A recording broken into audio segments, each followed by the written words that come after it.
Welcome to Positive Outcomes, where leaders turn hard-won experience into income, impact, and freedom. Um, Hello, everyone. We are super excited for this positive outcome podcast. Today, we have an amazing. I read through his LinkedIn profile. I did some recording about him. And we are going to have a good time. We are going to have great conversations today. So listen up, hear up, take some notes because it's going to be an amazing show. So welcome to Positive Outcome. Here we talk to professionals, we talk to leaders, and we use their expertise to impact, to provide income, and to fulfill destiny and purpose. So you are in the right place. So today, our guest is Dan, our award-winning creative director and strategist, an entrepreneur with 20 years building and scaling consumer lifestyle brand. He began by helping music legends like who? Listen up. Elton John. He did Sacrifice. Is it the one? Guys. You did, Yes. yeah. That was one of my favorite songs. I love Elton John so much. Eric Clapton, the Rolling Stones, guys. And is it Dire Straits? Yep. Turn bands into brands. He later founded Mystery Inc., an international branding agency, an incubator in London and Los Angeles, co-launching startups including Bubbleology? Apology. Yeah. Now in UK's leading boba tea brand. Dan's team have spotted iconic names like Monkey Shoulder, Whiskey, wow, Virgin Atlantic, and Universal Music. He is a creator of absolute brand clarity, a methodology designed to meet people's fundamental emotive needs, brands, and devotion. And Dan brings an optimistic, solution-focused lens to building brands that truly connect and create what? Positive outcomes for people behind them. Dan, you are so welcome to the show. Thank you so much. What an introduction. Yeah, just talking to people, learning what they have to offer, their skills, how they got there. We want people to get to positive outcomes, okay? Absolutely. So, of course, we're going to have some good conversations. I'm going to ask you a few questions. Your early work in the music industry, how did that shape your understanding of brand? That's such a great question. You know, I was very fortunate to graduate. First of all, I was fortunate to go to Central St. Martin's, which was and still is, like a world-leading art school, and really was an absolute honor to be able to go there. And I had such a great time. It was a very fine arts-based design school, and so there was a lot of experimentation, and it's really where I kind of had those 3 years to explore idea generation and really focus on what's important in design, and it is really the ideas. And that led straight into an amazing role with a music management company that managed Elton John and a whole other bunch of bands at the time. A big part of there was a sort of movement at that time where bands like the Rolling Stones, had started to realize that they were making more money from T-shirts than they were from album covers. Oh, wow, that's interesting. They realized that there was a huge opportunity to really develop brands out of these bands. Mm-hmm. And I was just very fortunate in that I was introduced to and was able to collaborate with a whole bunch of those incredible sort of music legends. And so yeah, I think, that's really how I got into it. And as I left to set up my own agency, music was such a big part of that. I actually, wanted to be a musician originally and was what kind of musician did you want to be? I'm a guitarist. And so, but I kind of figured that I wasn't going to be the next Eric Clapton or Mark Knopfler. You never know. But the next best thing was, I was always fascinated by and inspired by art. And so, to be able to design album covers was really kind of like an aspiration and a dream, if you like. And, when you have a really clear vision and a really clear idea about what it is you want to do, to my kids about this all the time, but I think it's relevant to anyone at any stage of their life. Right. Because people go through different chapters of their lives. Right. When you have a really clear idea about what it is you want, it's so much easier to get it. It's when it sounds so easy, but finding out what it is you want is the hard part. Is the hardest part. So yeah. Once you know what it is, you can kind of put steps in place and try and break it down into achievable goals. So you said something that I'm going to just capitalize on that really hard. Finding what you really love is the hardest part. For someone listening to us right now, what process, what strategy, how can you lead them to a place of really finding what they love to do, just like you did? What advice will you have to give somebody else out there to find what they like? Well, do you know what? So it's interesting you asked that. I've got a more work orientated answer for that question, because what I've spent, the last 20 years doing is launching brands, working with brands, and learning from great leaders and getting to see a pattern. Okay. And that pattern repeats itself. It's kind of a success pattern. And the biggest part of that pattern is having a clear vision. And so I've made it my mission to try and define a process to help people define their vision. And in my business, it's around brand vision. But actually, a lot of it could be applicable to your own personal goals vision and your own vision of like how you want your life to be. Yeah, so I call it absolute brand clarity. And you mentioned it in the introduction. And it is a methodology, and it's split into several phases, split into 4 phases. The first one is research. And I think that obviously applies to any kind of branding Research. and marketing. But Yes. I think why Yes. not? Why wouldn't you apply that to your personal life as well? You could. And then there is collaboration. So that means I work very closely with my clients and their leadership teams. And we have workshops where we'll discuss what really drives and motivates them. And I have a kind of cheat sheet of questions that allows the kind of the thinking that's needed to be able to really clarify what your goals and aspirations are, and where you want to be. And all of these things are so important, right? Writing things down and actually mapping out who you want to be. If you're talking about an individual, who do you want Right. to be? What sort of Who you person do you want to want to be. be? Yeah. Or if you're a brand, kind of what kind of brand do you want to be? Right. Where do you want to sit in the scheme of the market? And Mm-hmm. so, and then third phase is definition. So once you've done that collaborative phase and you talk to people about it, you bounce ideas in a really trusted, safe environment where all ideas are acceptable, and you build on whatever it is that anyone's suggested, and you then use the insights you've gathered from your research phase and the insights from that collaborative discussion phase, and you define what it is you're really all about. Wow. People call it an elevator pitch. If you can put your life in an elevator pitch, or your Yes. brand in an Yes. elevator pitch, and just A explain pitch. Yeah. to Yeah. somebody what you're all about, who you're for, and why you exist Wow. in 1 or 2 sentences, then Yes. you're really onto something. Oh, wow. I think that pitch is what everybody that is listening needs to learn.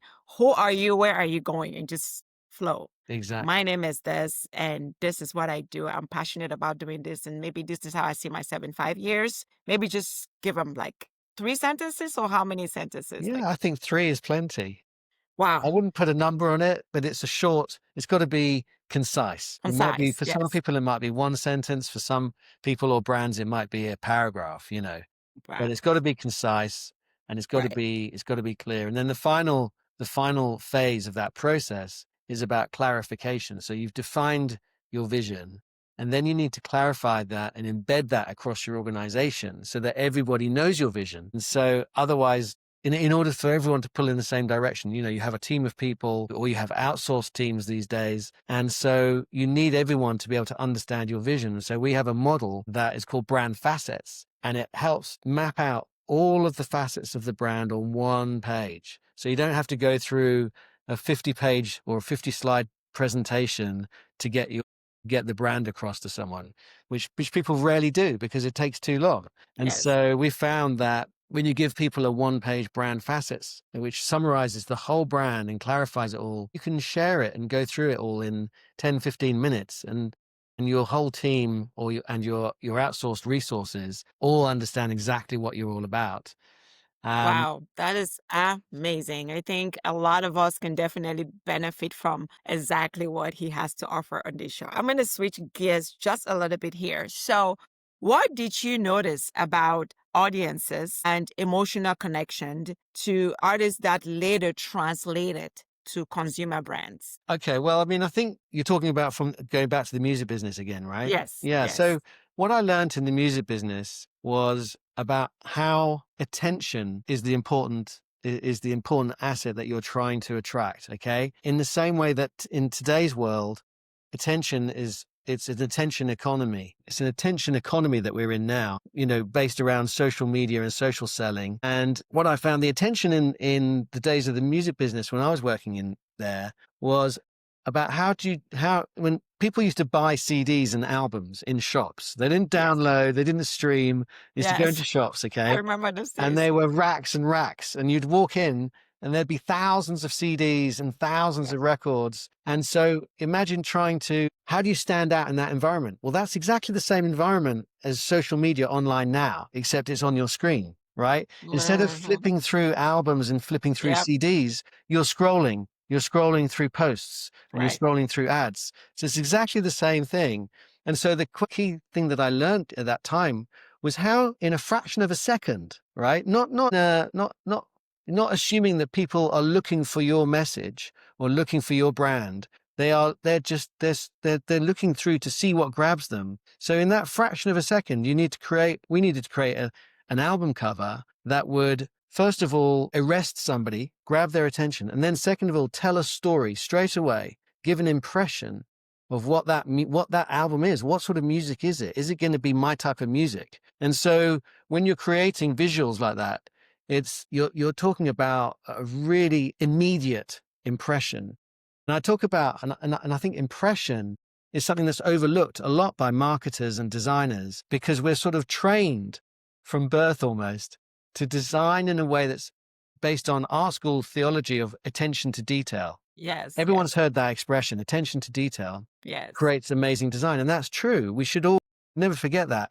But I would Mhm. argue that your first impression is like, what if if you post out of the corner of their eye or your sign or your ad or whatever it is, they notice your piece of marketing just out of the corner of their eye, what impression would it make? And that's a really important question we all need to ask ourselves. All the brand owners and brand leaders need to ask because And you don't often, think the impression is attached to the way it looks, how it's designed, emotional connection, for you sure, know, that's is exactly what it is is. attached to all of that. Okay. But I think it's important to register that as a key fundamental Right. key when assessing the quality the finish of a design rather than Right. obsessing over details. Details are important, but people, I think, forget The about that first overview. impression. Yeah, Yes, the exactly. first impression, the overview. I think you have to see that before you start paying attention to the little details. That Exactly. first thing that comes to your mind before you That's it. start digging in. That's it. Once Yes, you've yes, got their attention,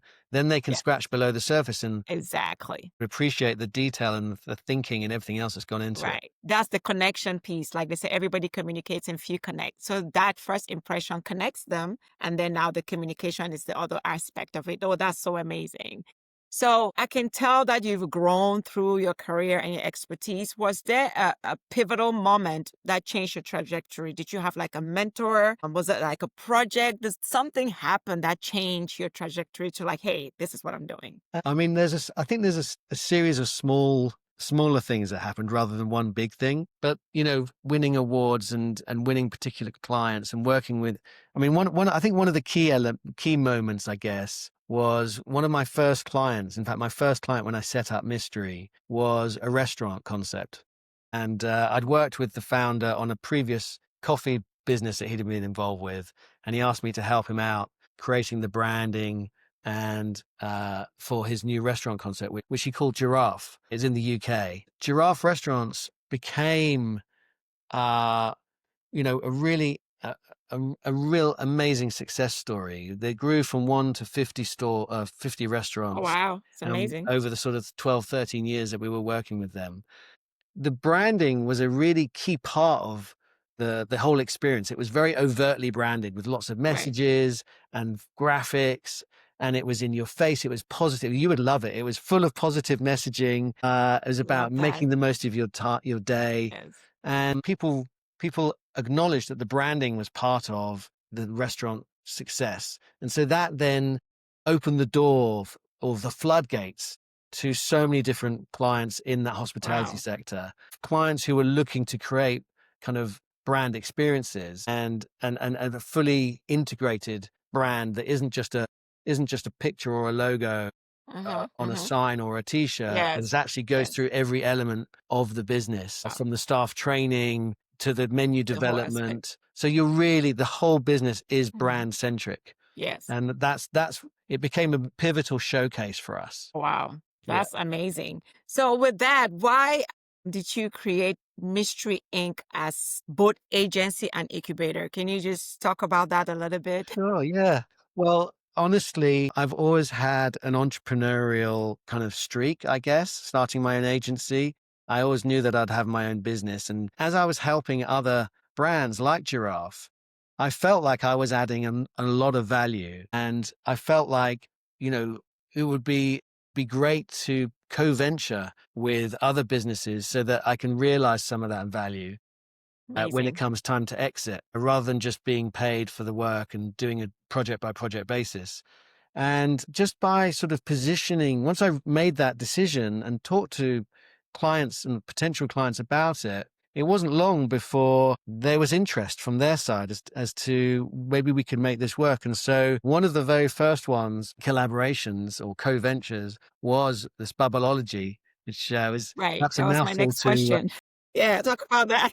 which is the leading boba tea brand in the UK, and it has stores, as you mentioned, across Europe and a few in the States already. It's been a huge success story, and again, the branding is kind of quite central to that proposition. It's a brand-centric, I'd say, concept. Amazing. And that then opened the door to other co-ventures. And we've started so ideally, as an agency, or a consultancy, you want to Hmm. balance larger clients that can, pay the bills and that you can work with and do exciting campaigns for, with, the thrill and the energy that you get from startups who Right. are less able to, typically, unless they're very well funded, they're less Right. able to pay for the services. And so we developed this incubator as a kind of investment vehicle where we could co-venture with the startup clients and help, and then stay with them for much longer, rather than just doing a project,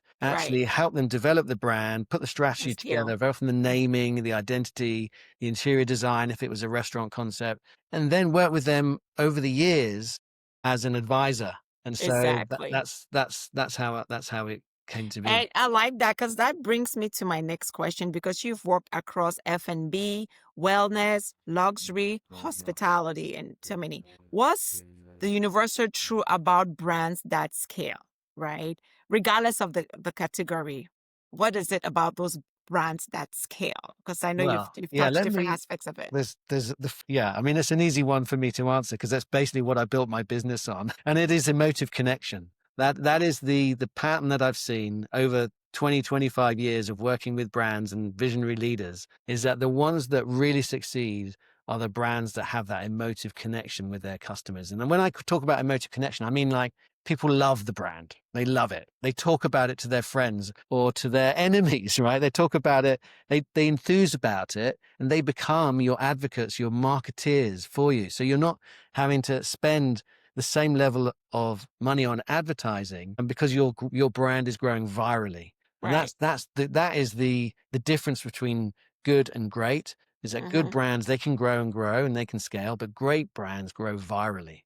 And they do Love it. that because they have that emotive connection. People fall in love Connection. with their brand. Right. They fall in love with the experience. They like to Right. be associated with that brand. It says Right. something about themselves to themselves. Wow, you said something that just touched me. They fall in love with the experience. Yes. That is just deep. If they can fall in love with the experience, of course, they're going to enjoy the brand and whatever you have to offer. What are some common mistakes that you've seen in your journey of doing this? Very often it's a blind alley that leads in the wrong direction, and that is discounting and promotions and giveaways, and the tendency for marketers to lean so heavily into that way Wow. of building brands. I've seen how, particularly I was involved in the legalized cannabis business in California for several years, and I actually launched 3 brands in that space. And I saw how the market grew from 350 to over 1,100 brands in just 12 months because of the green rush and all the finance that was pouring into the category. And as a result, there was so much giveaway, so much promotion, but there was so little equity in any of the brands. When you give your product away, you're undermining that equity. So if you focus on building that brand, that relationship with your customer, and you focus on building that emotive connection, and I have a methodology for how you execute on that, that's the wow. challenging part, right? That is, the idea is great, That but is how a do you challenge. actually do it is the tough part. And so once you know how to do it, and you make it a process, and then you embed that in your everyday working, your operating system. I could make use of that right away because I need that in my own brand, right? I love the fact that there's a strategy behind that. And I think that a lot of us coaches, we are missing that piece of it. So I Right. think that that's where you really come in, because I'm talking to people every day. Your methodology, your framework is really what is needed, because they're telling us, okay, post every day, give them free information, tell them something. And we do keep doing it every day, but we are not scaling at the same pace as we are posting and Right. giving away. Right. Right. So what is that one? I mean, you've already said it again. One advice you would give is to be very strategic, to have a coach, somebody like you. And I always tell people, get a coach. Get Dan. He's going to help you out. Coach will help you. Give us like the headline, right?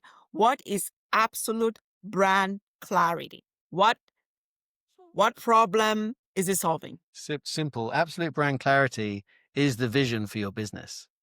Okay, I believe that the success stories that I've seen over the years are businesses that are brand centric. So they put the brand vision at the heart of their business, like I was saying with that restaurant group, Giraffe, and that influences decisions across the organization. So yes, of course, having a clear brand vision is going to influence your marketing strategy and your design strategy. But a clear vision should also influence your recruitment strategy. It should influence your culture. It should influence your product development. Because if you're building a business with products, those products have to resonate with the customers. And so your brand vision, having a brand centric business, means putting customers at the center of your brand. And Love it. so I believe in customer centric brands and brand centric businesses. And that's fundamentally what it is. The absolute brand clarity is the vision, really. It's the way you define that vision. And that's at the center of all your decision making, which is how,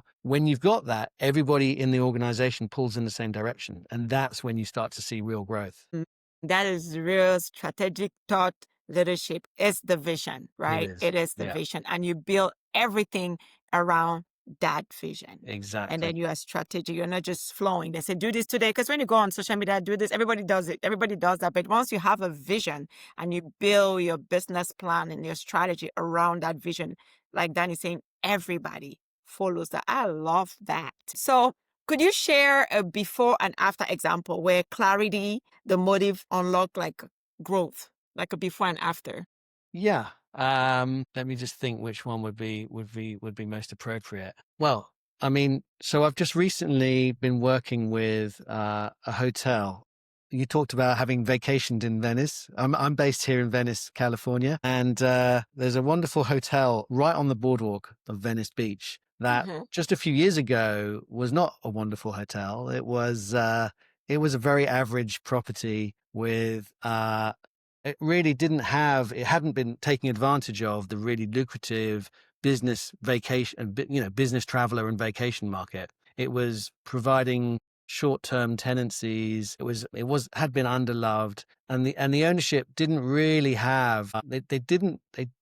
They were advertising. They were spending more and more on advertising in order to get guests to come. But then the guests would come and they weren't having a great experience. And so they were writing poor reviews, which meant they had to spend even more on advertising. You can see where this spiral goes. And so they realized that they needed a vision. They needed to transform, but they didn't have the cash. They didn't have the capital. So as part of our process, we went through the absolute brand clarity process with them. We defined a really clear vision. I personally went and stayed in lots of local hotels to understand, get a really good, as part of the research phase, to Right. really get a good understanding of what the competition was like, what their strengths Right. were, where there was an opportunity, like what is the gap in the market? Where Exactly. is the white space that this property could own? And we realized, and then we did the workshops and we went through all of 4 phases. But we realized that the real opportunity was to create the hippest hotel on the beach. There weren't really any hip hotels. They would tend to be more on the corporate side, or a little bit maybe on the backpacker end of the scale. Or Wow. they were kind of luxury down at Santa Monica, which again is not really hip. It's luxury, but it's not cool. And so there was a white space opportunity to create a really hip hotel. And we came up with, through this process, we defined a vision for what's called the Venice V Hotel. And the Venice V is, V stands for Venice, but it also stands for the incredible vibe that you have down on the boardwalk there. It Wow. stands for, the vibrancy, and also number 5, the address on Westminster Avenue, 5 Westminster.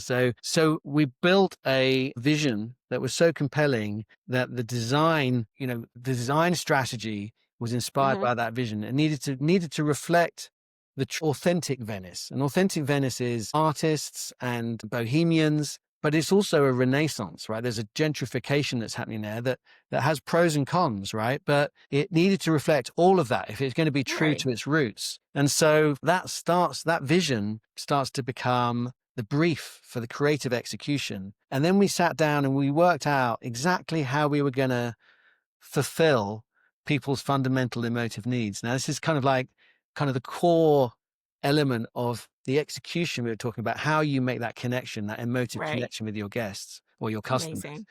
And there are 6 fundamental emotive needs, and these drive 95% of consumer purchase decisions. Okay, that's Oh, wow. according to Harvard Professor Zoltman, I think his name is, right? He did all this Yeah. research. And what that means is, it basically means how important is it to have an emotive brand, a brand that people connect with emotively. And so if that's the case, then how do you execute on that? And we look at those 6 emotive needs. So certainty is one of them. How are we going to make people fulfill people's need for certainty? And so in this case, actually, I'll come back to certainty. I'll end on that. But we needed to the other one. So there's excitement. Okay. So how can we fulfill Excitement. Yeah. people's need for excitement? Well, you do that by being super creative, by having each room completely unique in this hotel, rather than being a corporate. You can't be a hotel in Venice and be corporate if you want to be authentic to what the Venice vibe is. Right. Every room was unique, which means there were 3 kind of, the design strategy came from that vision. And the design strategy is, okay, we're going to have 3 sort of room types. Okay, we're going to have the Dogtown room style, which is kind of inspired by the skateboarding, which is, Venice is the heart of Dogtown, Mm-hmm. has the great skateboard park there. So that's going to be concrete, plywood, minimalist, graffiti, Yes. edgy, cool interior concept. And then we have the artist's room. And the artist room is like dark and broody, and it's Oh, like melancholic, where maybe a writer would go and write his yes. novel or her novel, right? And drink Yes. There'll be whiskey. no writer's block at that point. No, Just the environment will give you ideas. overlooking the ocean, right? Yes. And then the final one is called the beach boho, and the beach boho is kind of about the artisans, the local artisans that Venice is also famous for. And then in each one of those rooms is a unique piece of art from one of the local street artists. And if you go onto the boardwalk with all its craziness, you'll see artists there selling their work, and some of their work is in the hotel. And so when you're in your room, you see a note that says who this artist is and where else you can see their work around Venice. Oh, Okay. So yes. that's kind of like how you create excitement, how you create difference and choice and variety. Really create connection, Yeah. Yeah. you Yeah. are And then, really putting a lot of time, strategy, thinking yeah. about the uniqueness, about the Yeah. people, your consumers. You're doing a good need assessment, competitors analysis, like you're putting all of it together to change the whole and you're putting a plan to execute it. So To then execute. so what we did was we then set up guided tours so that as a guest, you can go on a tour, on a street art tour around the neighborhood, and you can see different pieces of art from the artist that's in your room. And then not only are we, as a brand, we're now piggybacking the inherent coolness of Venice street art, right? We are also giving people fuel to go and advocate for their experience. We're giving them stories and memories so that they can go and talk about it. And that's what viral growth is. You need to give them an experience worthy of them to actually go and do your marketing for you. Yeah. The experience is the key word I've heard today is giving that experience, that feeling, that connection that Exactly. they can go. Exactly. So for seasoned professionals pivoting into consulting or brand advisory, what are the first 2 steps to package credibility into a compelling? What are the first 2 steps will you recommend for them, for people that I want to I launch see. into How to create a consulting? compelling offer. Yeah. I mean, you mentioned it yourself. You said this phrase like, what is the problem you're solving? I think Yeah. that's very often there are 2 ways to look at it. Okay. There's what is the problem you're solving, and is it a compelling problem, and are you solving it in a compelling way that will make people go out and talk about it to other people and recommend it to other people, right? Is it a big enough problem? Are you able to solve it?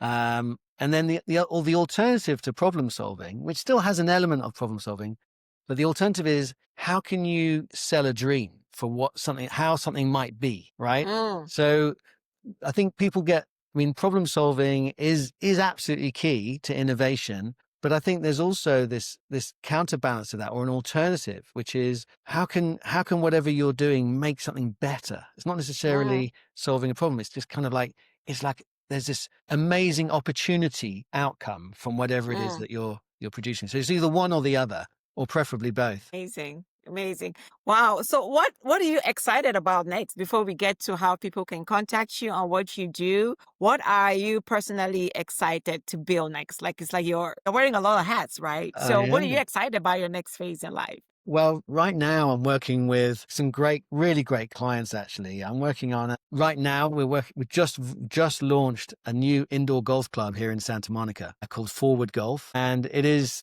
the only golf club in Los Angeles which has a bar and restaurant as well. So you can go in there and you can play golf on these 6 giant simulator screens, and the technology is incredible. I'm a novice golfer, so to me it's just mind-blowing, but it allows you as a novice or as a good player to understand what's happening in your swing, because it films it, and then there's a monitor that shows you exactly what just happened and why the ball went off like this or went off like that. And so the technology is incredible, and it helps you improve so much faster, which is why we called it Forward, so that it moves your golf forward. And it's also a super kind of hip interior concept. It's kind of like a sort of Soho house for golf, and it's a Amazing. great event space.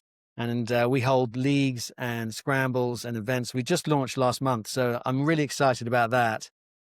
That's And it's a amazing. So it's startup. already up and running, guys. So tell the viewers how they can contact you, where they can go, if they need some more information, if they want to benefit from your expertise, just Of give course, it to them. super simple. Yes. You can find me, Dan Einzig, on LinkedIn, or you can go to my website, mysterybrands.com. It's so super simple. Mysterybrands.com is Mystery Brands, very easy to really remember. website.